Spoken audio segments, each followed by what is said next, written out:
Hey, good morning. It's Kristen Leong. And Diana Opong. It's Tuesday. This is Seattle Now. Okay, Diana, today we are going to meet an 18-year-old artist who just crashed a Christie's online auction site with demand for his work. His name is Victor Langlois. He just moved to Seattle from Las Vegas, and he goes by the name FEWOCiOUS. And get this, since last year, FEWOCiOUS has made $18 million selling his art as NFTs. NFTs, non-fungible tokens, Kristen. I totally know what those are.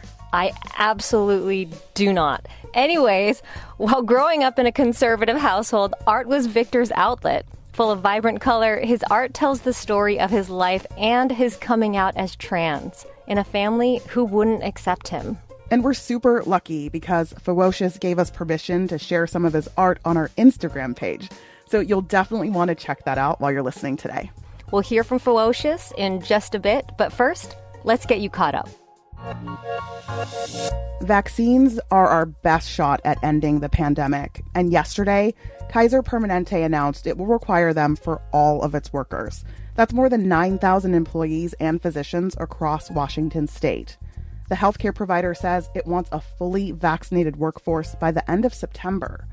UW Medicine has already made the same move. So far, no mandates at Swedish Hospital or Virginia Mason. The pandemic puppy boom is fueling Seattle's latest tech IPO. Pet care company Rover joined the NASDAQ yesterday. The company was valued at $1.35 billion just 6 months ago. GeekWire reports that Rover expects to turn a profit by next year. And a reminder, today's the day to help narrow down that mayoral candidate list. The top 2 candidates in today's primary will move on to November's general election. And if you haven't voted yet, there's still time. As long as your ballot is postmarked by today or slipped into an official drop box by 8 p.m., you'll be good to go. We'll have early results tonight at KUOW.org. Now you're caught up. Here's Trish. I like to start with eyes, big picture, big color. If I told you the Next Picasso drew on an iPad, would you believe me? I like how bold the color red is, something about it. And as soon as one of these goes live online, it's got digital collectors offering up fortunes for the original. Oh my goodness, it's currently at $550,000. I don't even know what to say. Meet FEWOCiOUS, digital artist living in Seattle. In the past year alone, Victor turned 18, moved out, sold over $18 million worth of his... Wow, that's ABC News giving the star treatment to Victor Langlois, also known as FEWOCiOUS. He's a crypto artist who broke into the online sale of art as NFTs, non-fungible tokens, or more simply, digital assets. A recent auction of his work at Christie's crashed the site when bidders competed for a chance at owning one of his pieces. All of this excitement is totally new to FEWOCiOUS. He spent his childhood hiding his queer identity from a conservative family. Art was a way to tell his story. He's also new to Seattle and finding inspiration in some of the beauty the Northwest is known for. FEWOCiOUS, hi. Great to talk to you. Hello. So you create art under the name FEWOCiOUS. How did you come up with this name? All my friends would call me FEWOCiOUS. They would make fun of me. I've always been the younger friend. So when we played video games, they'd be like, oh, go fight that bad guy. You're so FEWOCiOUS. And then I would die in the video game. They're just making fun of how young and bad at video games I am. Okay, I want you to describe your art. What would you tell someone about it? Ooh, describe my art? I feel like my art is very pop, surreal, abstract-y, super colorful. I use a lot of primary colors. I write over my art. I write journal entries, write my thoughts. I do a lot of eyeballs, like a realistic eye, and then everything else looks fake. Yeah. I don't really know how to explain my art. Well, you know, it's funny because I would describe it as vibrant, but not necessarily bright, right? Your subject matter is very personal and raw. And for me, it evoked a feeling, but I really can't put my finger on it. So I'm curious what it is for you when you make your art. No, I feel like when I make art, it very much is me feeling remembering a sad past I had, remembering stuff I had to go through. But I like to make it look very bright and cheerful just from a quick glance, just because, I don't know, growing up, I didn't tell anyone I was sad. I would smile all the time, be super vibrant, and I like that you could look at my art and be like, oh, cool.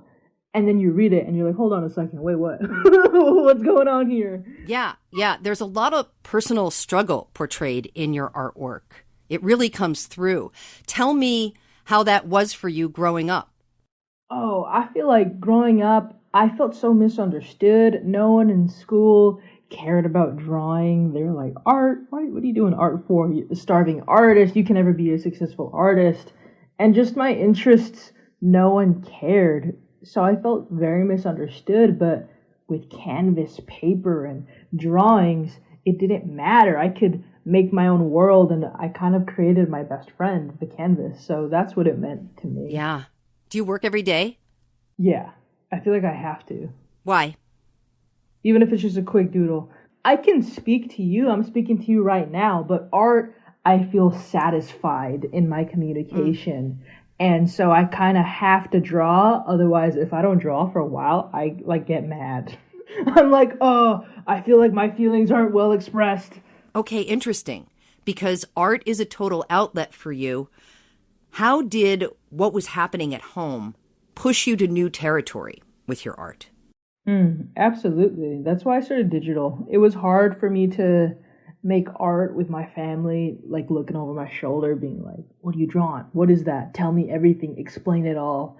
So I think that's also why I started doing abstract, because I kind of had to become cryptic in my messages that only I knew like what I could express. What wasn't safe for you to express that stuff? Why did you think you had to keep things close?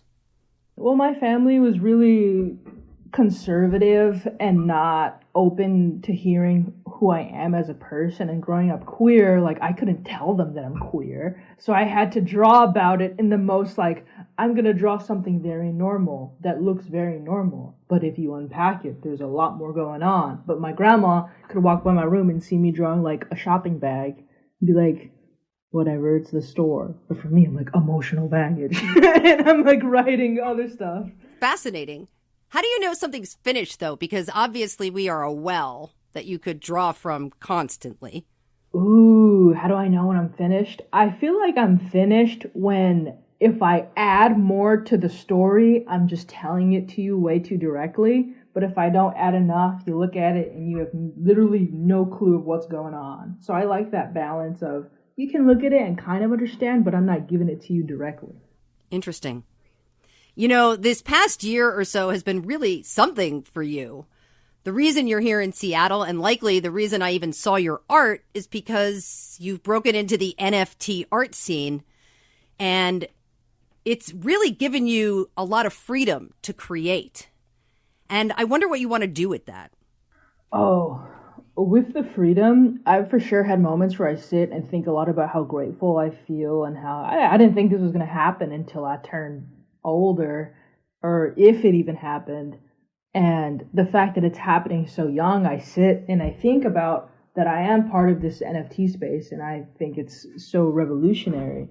And I'm like, well, what do I want to say? Like, I have the means to, like, produce, like, larger projects that I've always dreamed of. So now I'm like, ooh, what if I built a robot? What if I did this? And I'm just thinking of crazy art ideas, because, like, if this is my one life and my one chance, then I'm going to take it to the max and do as much as I can. Yeah. Do you think your art's changed since you moved here? Oh, definitely. In Las Vegas, I grew up in Las Vegas. It's just dirt and dry, and I felt hot always. But coming to Seattle, like, people were like, the rain, you're going to hate the rain. I'm like, I love it. I feel like a watered plant. I love the trees. I love looking. I went to the art store and I just walked by water. I'm like, what? You can just pass by water naturally? I don't have to drive 40 minutes to go look at water? Whoa! So it's inspirational to be around all this green. That's excellent, FEWOCiOUS. I love it here. Yes. Well, you know, it's funny, though, because I'm hearing you talk about how excited you are, and I wonder if your art is going to look different, because so much of your stuff is personal struggle and pain and revelation. What is the joyful FEWOCiOUS going to do with art?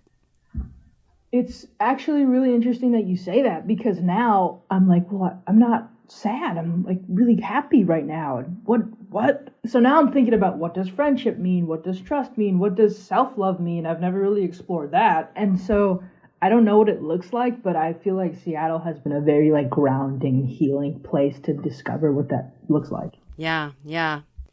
For another young person, who resonates with your story or your life, being a queer kid with a hard home life, what do you want them to know about your story? What do you want them to take away?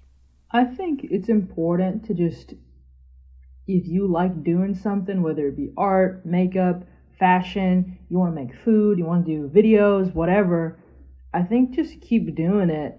And the internet is very vast. And if you want to make something happen, you can make it happen. And if family life sucks, after 18 years old, you can do whatever you want. So it just, you just got to make it out. Like, just make it out and see it. And like, please, like, just see the world. And like, it's so much more. And I felt like the whole world was ending because of certain things that happened. But like, you just got to make it out. And that's it. So like, do that and keep being yourself. Don't trade yourself for other people. Victor Langlois, FEWOCiOUS, really good to talk with you. Thank you. Oh, thank you for talking to me. Thanks for listening to the show today. If you want more Seattle Now, follow us on Instagram. And that's where you can check out some of the art by FEWOCiOUS. We're at Seattle Now Pod. And if you already follow us, thank you. Tell a friend. Jenny Cecil Moore produced today's show. Our production team is Clare McGrane, Caroline Chamberlain Gomez, Matt Martin, and Jason Pagano.